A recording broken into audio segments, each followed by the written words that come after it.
नमस्कार दोस्तों, एक बार फिर स्वागत है आप सभी का अपने यूट्यूब चैनल पर। तो फ्रेंड्स, जैसा कि आप थंबनेल पे देख ही चुके हो, आज की इस वीडियो में हम डिस्कस करेंगे national commissions and committees on education की कुछ इंपॉर्टेंट कमीशन और कमेटियाँ इस वीडियो में हम डिस्कस करेंगे, जो कि मेनली आपको आगामी एचपी और एसपीयू बीएड एंट्रांस 2025 के एग्ज़ाम के लिए ये जो कमीशन और कमेटियाँ होंगी, ये आपको काफ़ी हेल्पफुल साबित होंगी। तो फ्रेंड्स, वीडियो को शुरू करने से पहले अगर आप चैनल पे पहली बार विज़िट कर रहे हो तो चैनल को सब्सक्राइब भी ज़रूर कर दें और बेल आइकन प्रेस करना ना भूलें और नोटिफिकेशन ऑन कर दें ताकि मेरे आने वाली हर वीडियो की नोटिफिकेशन आपको मिलती रहे। तो फ्रेंड्स, अगर आप एचपी और एसपीयू बीएड एंट्रांस 2025 की तैयारी कर रहे हो तो इसके लिए मैंने एक अलग से प्लेलिस्ट बनाई है, जिसका जो लिंक है वो मैंने डिस्क्रिप्शन बॉक्स में दे दिया है। आप वहाँ पर जाकर वीडियोस देख सकते हो। वहाँ पर आपको सभी सेक्शंस की वीडियोज़ आपको देखने को मिलेंगी। तो फ्रेंड्स, अगर आप सभी कमीशन और कमेटियाँ, टीचिंग एप्टीट्यूड और एप्टीट्यूड के 100 प्रैक्टिस क्वेश्चन और अदर सेक्शन का इंपॉर्टेंट कंटेंट अगर आप परचेज़ करना चाहते हो तो मात्र आपने 200 रुपीज़ जो है वो पेड करने हैं। पेमेंट का जो स्क्रीनशॉट है वे आपने 9816270168 नंबर पे आपने व्हाट्सएप कर देना है। 70168 नंबर पे आपने व्हाट्सएप कर देना है।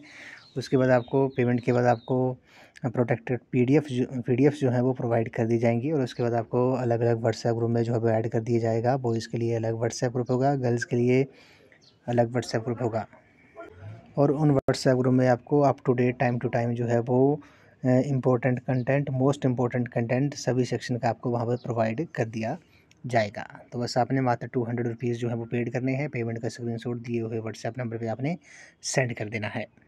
तो फ्रेंड्स, वीडियो को शुरू करते हैं। तो फ्रेंड्स, सबसे पहले बात करते हैं भारत में स्वतंत्रता पूर्व बनी शिक्षा समितियाँ व आयोग के बारे में। तो इस टॉपिक को शुरू करने से पहले आपको एजुकेशन के बारे में थोड़ा सा मैं आपको बता देता हूँ। जैसे एजुकेशन मिनिस्टर की बात करते हैं, भारत के जो एजुकेशन मिनिस्टर हैं, शिक्षा मंत्री हैं, श्री धर्मेंद्र प्रधान जी हैं। हिमाचल प्रदेश के जो शिक्षा मंत्री हैं, श्री रोहित ठाकुर हैं। ये आपने याद रखना है। और सबसे ज़्यादा जो लिटरेसी रेट है, साक्षरता दर है, वे किस स्टेट की है? वे केरला स्टेट की है। और सबसे ज़्यादा लिटरेसी रेट, साक्षरता दर जो है वो किस यूटी की है, किस केंद्र शासित प्रदेश की है? वे लक्षद्वीप की है। ये आपको जनरल सी बातें जो है वो पता होनी चाहिए। हिमाचल प्रदेश के किस डिस्ट्रिक्ट की लिटरेसी रेट सबसे ज़्यादा है? हमीरपुर डिस्ट्रिक्ट की है। और सबसे कम जो है वो चंबा डिस्ट्रिक्ट की है। तो फ्रेंड्स, वीडियो को शुरू करते हैं। सबसे पहले बात करते हैं, ये वन लाइनर क्वेश्चन ही रहेंगे, इससे आपका क्विक रिवीजन जो है वो आपका थोड़ा हो जाएगा और आपने शॉर्ट फॉर्म में नोट्स जो हैं वो ज़रूर बना लेने हैं। सबसे पहले बात करते हैं, कलकत्ता विश्वविद्यालय परिषद का जो गठन था वे कब हुआ था? वे 1818 ईस्वी में हुआ था। ये आपने नोट कर लेना है, इंपॉर्टेंट ही है, वन लाइनर ही है, ज़्यादा इसको हम डिटेल में डिस्कस नहीं करेंगे। इसको हम क्विक डिस्कस ही करेंगे वन लाइनर क्वेश्चंस को। तो कलकत्ता विश्वविद्यालय परिषद का जो गठन था वे 1818 में हुआ था। कलकत्ता यूनिवर्सिटी काउंसिल जो थी वो 1818 में ये बनी थी, इसका गठन हुआ था। उसके बाद बात करते हैं चार्ल्स वुड समिति। ये काफ़ी इंपॉर्टेंट क्वेश्चन है। तो फ्रेंड्स, इसका जो राइट आंसर होगा इसका जो राइट आंसर होगा वह 1854 होगा। यहाँ पे थोड़ा मिसप्रिंट हो गया है, ठीक है। इसे वुड डिस्पैच के नाम से भी से भी जाना जाता है।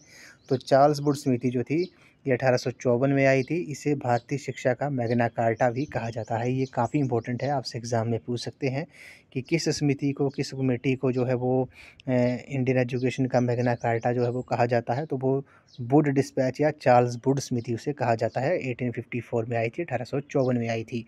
यहाँ पे थोड़ा मिसप्रिंट हो गया, 1824 जो है वो नहीं होगा, 1854 जो है इस क्वेश्चन का राइट आंसर हो जाएगा। उसके बाद बात करते हैं डब्ल्यू हंटर शिक्षा आयोग। हंटर शिक्षा आयोग जो था वो 1882 में आया था। 1883 में जो थी इसने अपनी जो रिपोर्ट थी वो सबमिट की थी, ये भी आपने याद रखना है। तो डब्ल्यू हंटर कमीशन जो था वो 1882 में आया था और इसने भारत में महिला शिक्षा का विकास करने पर जो था वो ज़्यादा बल दिया था, ज़्यादा जोर दिया था। उसके बाद बात करते हैं सर थॉमस रैले आयोग। तो सर थॉमस रैले कमीशन जो था ये 1902 में आया था। इसी आयोग की रिपोर्ट पर 1904 में भारतीय विश्वविद्यालय अधिनियम इंडियन यूनिवर्सिटीज़ एक्ट जो था वे पारित किया गया था। ये आपने याद रखना है। तो एग्ज़ाम में पूछ सकते हैं कि किस आयोग की रिपोर्ट पर जो था वो इंडियन यूनिवर्सिटीज़ एक्ट जो था भारतीय विश्वविद्यालय अधिनियम जो था वो पारित किया गया था। तो वो सर थॉमस रैले आयोग जो था इसकी रिपोर्ट पर इसको इस अधिनियम को जो था, इस एक्ट को जो था वो पारित किया गया था। 1902 में ये आयोग आया था।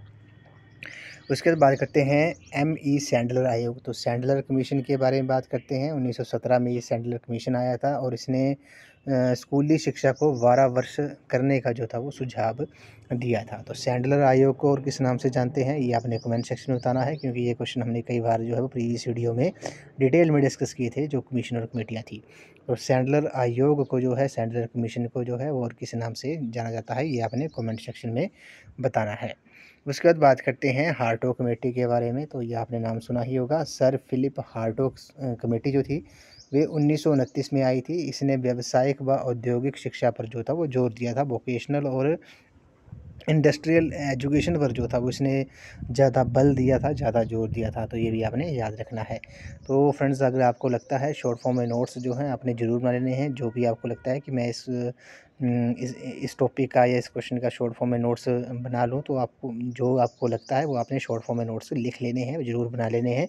क्योंकि इससे क्या होता है, इससे आपको जब आप रिवीजन करोगे तो उसमें आपको काफ़ी हेल्प जो है वो इससे मिलेगी। तो मल्टीपल टाइम रिवीजन करना है आपने। जितना जैसे पढ़ लिया है पिछली सभी सेक्शन का पिछली क्लासेस में, तो उनका आपने मल्टीपल रिवीजन करना है, क्योंकि रिवीजन करने से ही सिलेक्शंस होती हैं। अब आपने टॉपिक तो सारे ही पढ़ लिए होंगे, मान लो आपने सिलेबस कंप्लीट कर लिया है, लेकिन आपने रिवीजन नहीं किया है, तो उससे आपको काफ़ी जो है वो नुकसान होता है रिवीजन ना करने से।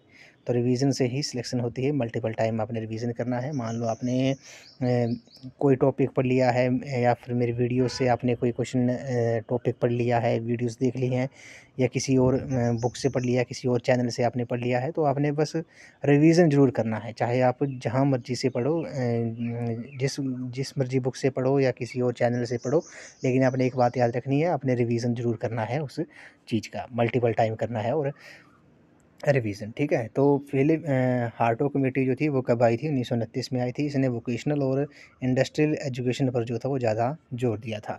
उसके बाद बात करते हैं सर जॉन सार्जेंट रिपोर्ट समिति के बारे में। ये क्वेश्चन भी कभी ये हमने प्री इंडिपेंडेंस की बात कर रहे हैं, आज़ादी से पहले जो कमेटियाँ और कमीशन आई थी इंपॉर्टेंट।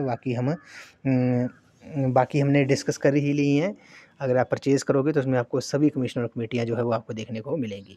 तो सर जॉन सार्जेंट समिति जो थी वे 1944 में आई थी। इसने क्या कहा था, इसमें 6 से 11 साल की उम्र तक के बच्चों को निःशुल्क व अनिवार्य शिक्षा की बात जो थी वो कही थी। तो सर जॉन सार्जेंट समिति 1944 में आई थी। इसने जो था 6 से 11 तक की उम्र के बच्चों को फ्री एंड कंपल्सरी एजुकेशन की बात जो थी वो कही थी। उसके बाद हम बात करते हैं स्वतंत्रता के बाद बनी शिक्षा समितियाँ और आयोग के बारे में। तो डॉक्टर एस राधाकृष्णन आयोग, ये क्वेश्चन हमने डिस्कस किया था, कब आया था, 1948 में आया था। 1949 में इसने अपनी रिपोर्ट सबमिट की थी। तो डॉक्टर राधाकृष्णन कमीशन को आपको पता है इंडियन एजुकेशन कमीशन के नाम से भी जानते हैं, यूनिवर्सिटी कमीशन के नाम से भी जानते हैं, ठीक है। यूनिवर्सिटी एजुकेशन कमीशन के नाम से भी जानते हैं राधाकृष्णन कमीशन को। और इसके जो अध्यक्ष थे वे कौन थे, वे डॉक्टर सर्वपल्ली राधाकृष्णन जी थे, जो कि स्वतंत्र भारत के पहले उपराष्ट्रपति और दूसरे राष्ट्रपति थे। ये भी आपने याद रखना है। इन्हीं के जन्म दिवस के उपलक्ष्य पर जो है वो हम टीचर्स डे मनाते हैं। स्कूलों में आपने देखा होगा टीचर्स डे मनाते हैं 5 सितंबर को।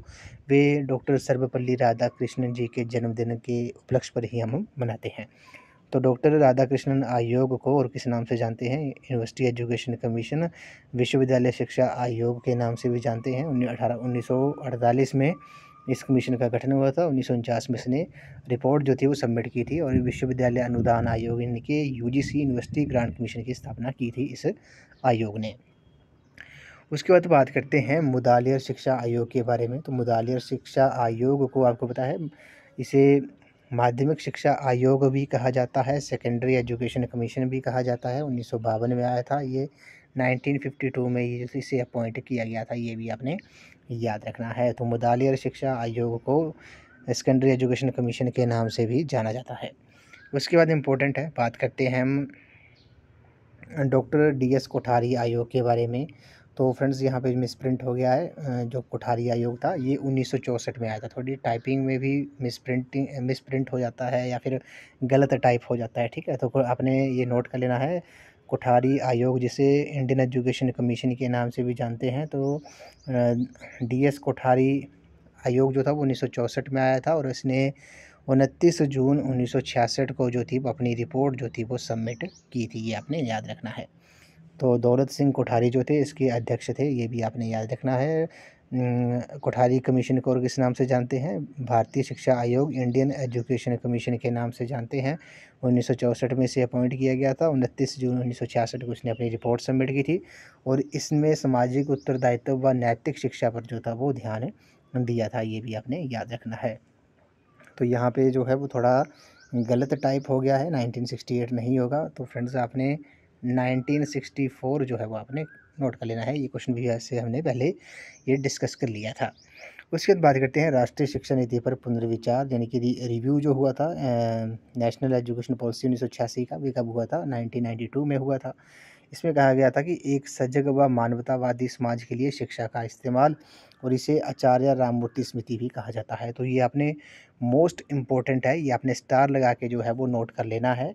जो रिव्यू कमेटी थी राष्ट्रीय शिक्षा नीति 1986 के, उसे और किस नाम से जानते हैं? उसे आचार्य राममूर्ति समिति भी कहा जाता है, या फिर आपसे एग्ज़ाम में पूछ सकते हैं कि आचार्य राममूर्ति समिति जो थी वो किस वर्ष में आई थी? वे 1992 में आई थी, 1992 में आई थी, ठीक है। इसने रिव्यू किया था राष्ट्रीय शिक्षा नीति 1986 को, ठीक है। इस शिक्षा नीति का 1992 में आचार्य राममूर्ति की अध्यक्षता में समीक्षा की गई और ये शिक्षा नीति 2020 तक जो थी वो लागू रही थी, ये भी आपने याद रखना है। अब जो है NEP 2020 जो है वो इम्प्लीमेंट हो चुकी है। तो 1986 में जो राष्ट्रीय शिक्षा नीति आई थी उसको रिव्यू किया था, उसकी समीक्षा की थी 1992 में, किसने? आचार्य राममूर्ति समिति ने। और इस रिव्यू को ये राष्ट्रीय शिक्षा नीति पर जो रिव्यू हुआ था उस इसे जो है वो आचार्य राममूर्ति कमेटी भी कहा जाता है, ये आपने याद रखना है। उसके बाद बात करते हैं MB बुच समिति के बारे में। तो MB बुच समिति जो थी वो साल 1989 में आई थी और दूरस्थ शिक्षा माध्यम पर पहली वाली शिक्षा नीति थी, ये काफ़ी इम्पोर्टेंट है। तो दूरस्थ यानी कि डिस्टेंस शिक्षा एजुकेशन जो मीडियम था उस पर जो पहली समिति बनी थी, उस पर जो पहली कमेटी बनी थी वे कौन थी? वे MB बुच समिति थी, जो कि 1989 में आई थी, ये आपने नोट कर लेना है।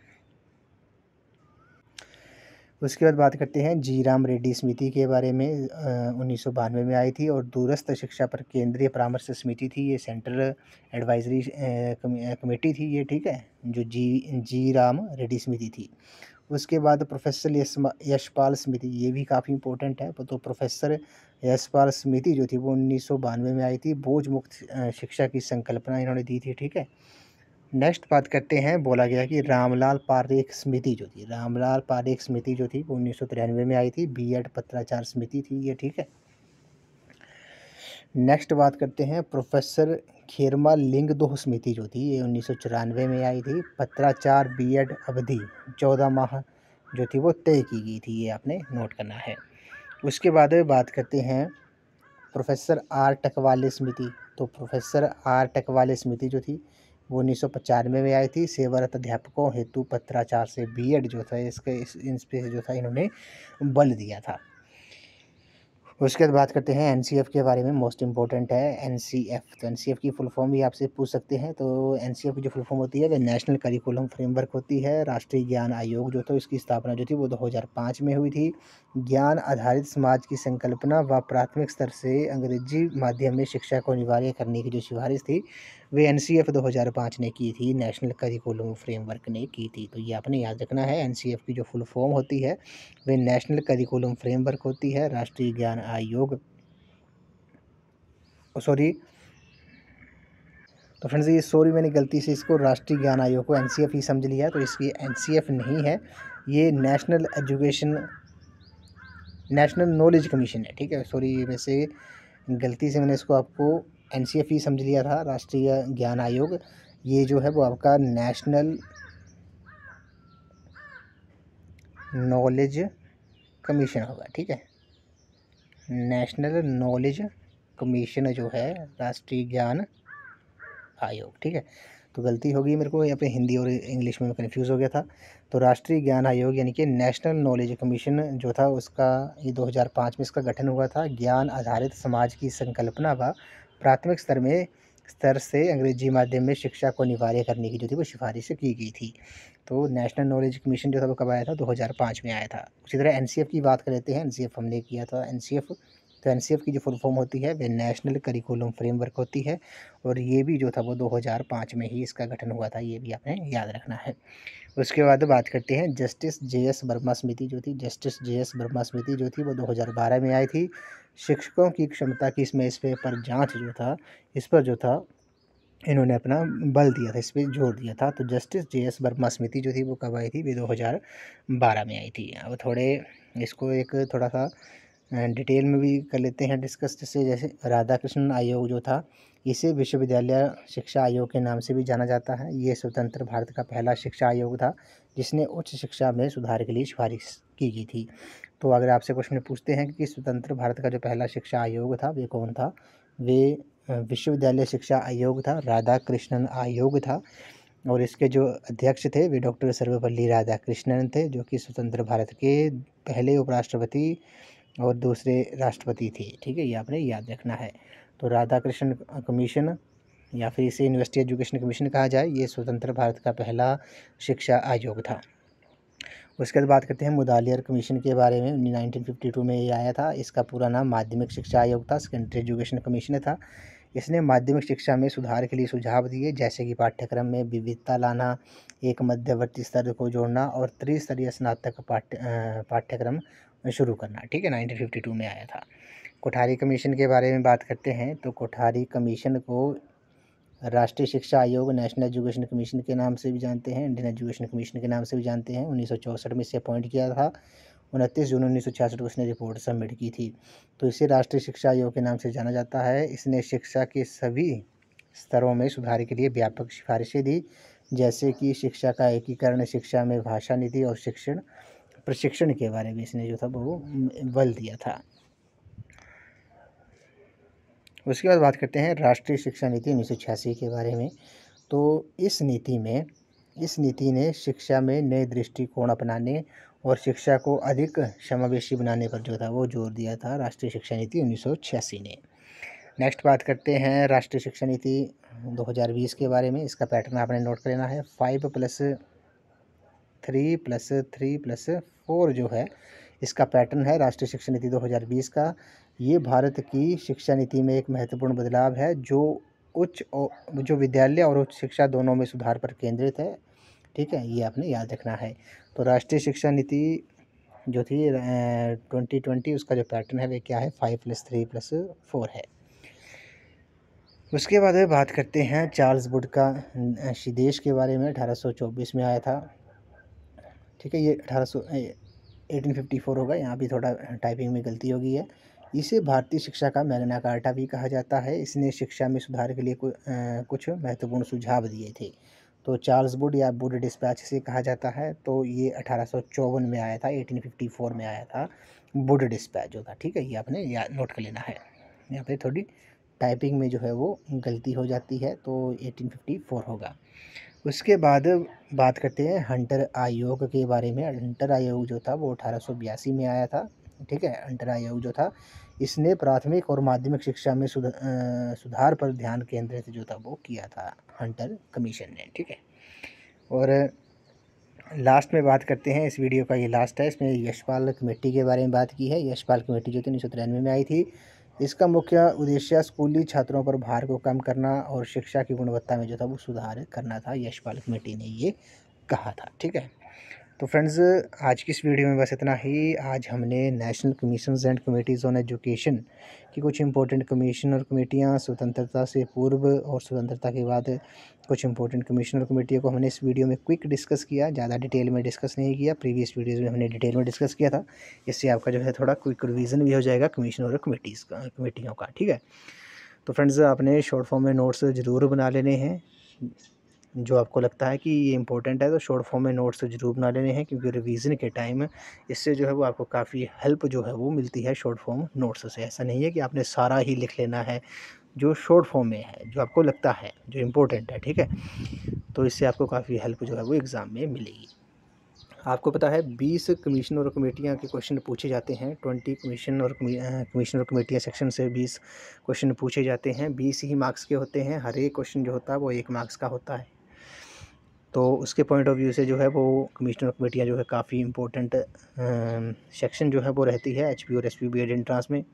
अगर आप सभी कमीशन और कमेटियाँ टीचिंग एप्टीट्यूड और एटीट्यूड के 100 प्रैक्टिस क्वेश्चन और अदर सेक्शन का इम्पोर्टेंट कंटेंट अगर आप परचेज़ करना चाहते हो पीडीएफ फॉर्म में, तो आपने मात्र करना क्या है, 200 रुपीज़ जो है वो पेड करने हैं। और पेमेंट का जो स्क्रीनशॉट है वह आपने 9816270168 नंबर पे आपने व्हाट्सएप कर देना है।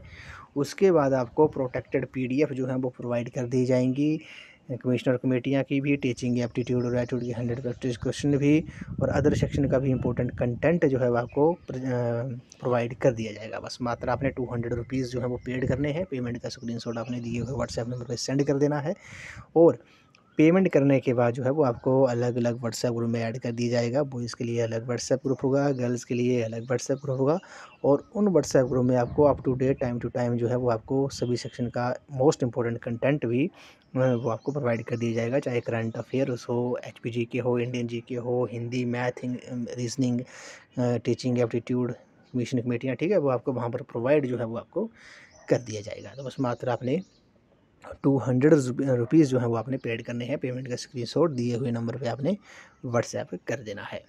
तो फ्रेंड्स, अगर आप एचपीयू और एसपीयू बीएड एंट्रांस की तैयारी कर रहे हो तो इसके लिए मैंने एक अलग से प्लेलिस्ट बनाई है, जिसका जो लिंक है वो मैंने डिस्क्रिप्शन बॉक्स में दे दिया है। वहाँ पे जाकर आप वीडियोस देख सकते हो। वहाँ पर आपको सभी सेक्शंस की वीडियोस जो है वो आपको देखने को मिलेंगी। तो फ्रेंड्स, आज की इस वीडियो में बस इतना ही। आई होप आपको ये वीडियो पसंद आई होगी। तो वीडियो को लाइक, शेयर एंड कमेंट ज़रूर कर दें, और चैनल को सब्सक्राइब भी ज़रूर कर दें। अब आपके एग्ज़ाम के लिए जो है वो एसपीयू के एग्ज़ाम के लिए 4 या 5 दिन बचे हैं, और एचपीयू के लिए जो है वो 2 हफ्तों का समय जो है वो आपके एग्ज़ाम को बचा है। 27 मई को कंडक्ट किया जाएगा एचपीयू का, और एसपीयू का जो एंट्रांस होगा वे 18 मई को कंडक्ट किया जाएगा। तो बस अब आपने क्या करना है, जो भी पढ़ रहे हो आप, जिस भी बुक से पढ़ रहे हो, या किसी और चैनल से पढ़ रहे हो, या मेरे चैनल से पढ़ रहे हो, तो आपने करना क्या है, जो आपने पढ़ा है उसको आपने मल्टीपल टाइम रिवाइज़ करना है, रिवीज़न करना है। तो बस मैं आपको बार बार बोल रहा हूँ कि आपने जो भी पढ़ा है उसका रिवीज़न करो, जहाँ सभी सेक्शन का, ठीक है, जो आपको लगता है। तो मल्टीपल रिवीज़न जो है वो आपने करना है, चाहे आप बुक से पढ़ रहे हो, या यूट्यूब के चैनल से पढ़ रहे हो, मेरे चैनल से पढ़ रहे हो। तो बस आपको मैं एक ही एडवाइस देता हूँ कि आपने मल्टीपल टाइम जो है वो आपने रिवीज़न करना है, क्योंकि रिवीज़न करने से ही सिलेक्शंस होती है। सुबह आपने पढ़ लिया मान लो, तो शाम को उसको एक बार सोने से पहले आपने रिवाइज़ जो है वो ज़रूर करना है। तो फ्रेंड्स, अगर आप कोई सजेशन वगैरह देना चाहते हो मेरे लिए कोई, तो आप कमेंट सेक्शन में दे सकते हो, कोई भी आप सजेशन देना चाहो। तो आज की इस वीडियो में बस इतना ही। तो थैंक यू फ्रेंड्स।